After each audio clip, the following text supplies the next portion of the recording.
노년기 자살의 가장 큰 이유가 뭔지 아십니까? 2005년도 11월에 일본에서는 아주 충격적인 사건이 있었습니다.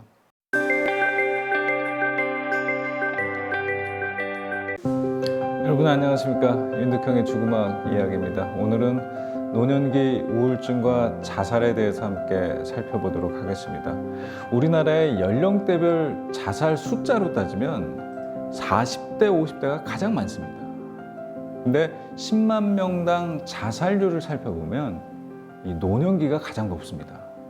근데 다행인 것은 노년기 자살률이 한때 급증하기도 했는데 최근 70세 이상의 노인 자살률이 2013년 이후 지속적으로 감소하고 있는 추세라고 합니다. 이것은 자살 예방을 위한 정부와 민간의 노력들이 크다고 볼 수 있습니다. 근데 사실 그럼에도 아직까지 노년기 자살은 큰 사회적 문제로 남아 있습니다. 노년기 자살의 가장 큰 이유가 뭔지 아십니까? 그 이유는 크게 두 가지입니다. 첫째는 건강 문제입니다. 노년기에 건강하지 못하면 사는 게 아닙니다. 둘째로는 경제적 빈곤입니다. 하고 싶은 일은 많지만 돈이 없으면 할 수 있는 일들이 많지 않습니다. 그러니 존엄함을 지키기 위한 수단이나 삶의 의미 상실로 인한 절망감의 극단적 표현으로 자살을 선택한다고 볼 수 있습니다. 고령사회에 접어든 우리는 이제 급속도로 초고령 사회로 달려가고 있습니다. 100세 시대를 예고하고 있지만 그나마 경제적 여유, 신체적 건강을 유지하지 못한다면 장수 시대는 행복이 아닌 불행의 서막이 될 것입니다. 또 한 가지 생각해 볼 것은 노년기 우울입니다. 우울은 노년기에 흔히 경험하는 정서입니다. 가장 보편적인 감정으로 간주되기도 합니다. 노인들은 청소년이나 장년층에 비해서 더 우울 증상에 취약합니다. 또 노인의 우울은 신체 기능이 저하되고 또 역할 상실, 사회적 접촉의 감소, 배우자 및 친구의 사망, 경제적 어려움, 가족 갈등 이런 내용들과 관련이 있습니다. 2014년도 노인 실태조사에 의하면 조사 대상 노인의 33.1%가 우울 증상을 지니고 있다고 합니다. 또 연령이 높을수록 증가하는 경향을 보이고 있으며 85세 이상은 49%나 된다고 합니다. 거의 절반 가까이 이르는 노인들이 우울을 경험하고 있다는 거죠. 근데 여기서 문제가 되는 것은 교육 수준과 소득 수준이 낮을수록 우울 정도가 증가된다는 점입니다. 또한 배우자가 없는 경우에 더 심각한 우울 증상을 보였다는 것입니다. 노노개호라는 말이 있습니다. 이것은 65세 이상의 고령자가 65세 이상의 배우자나 부모 등 가족을 돌보는 것을 정의합니다.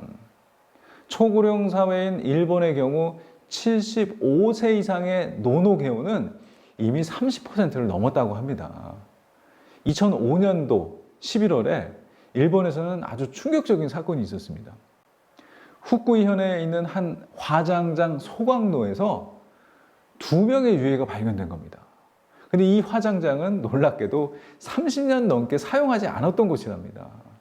DNA 감식 결과를 보니까 두 구의 시신은 80세 남성과 82세 여성이었습니다. 이 노부부가 스스로 죽음을 선택을 한 거죠. 아내는 당뇨병에 거동이 불편한 상태였고 치매 증상까지 나타나기 시작했습니다.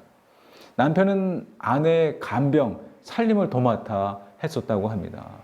사이가 좋았던 부부였지만 오랜 병수발에 지친 남편은 아내와 함께 목숨을 끊는 극단적인 방법을 선택한 겁니다.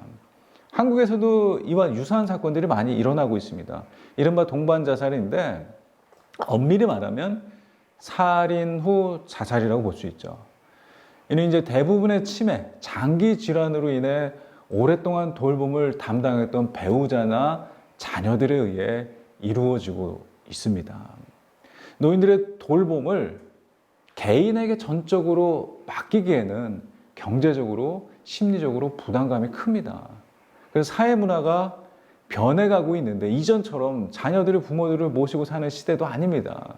게다가 노인들을 책임져야 할 세대의 인구수는 점점 줄어들고 있습니다.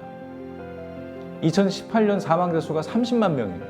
근데 같은 해 출생자 수는 32만입니다.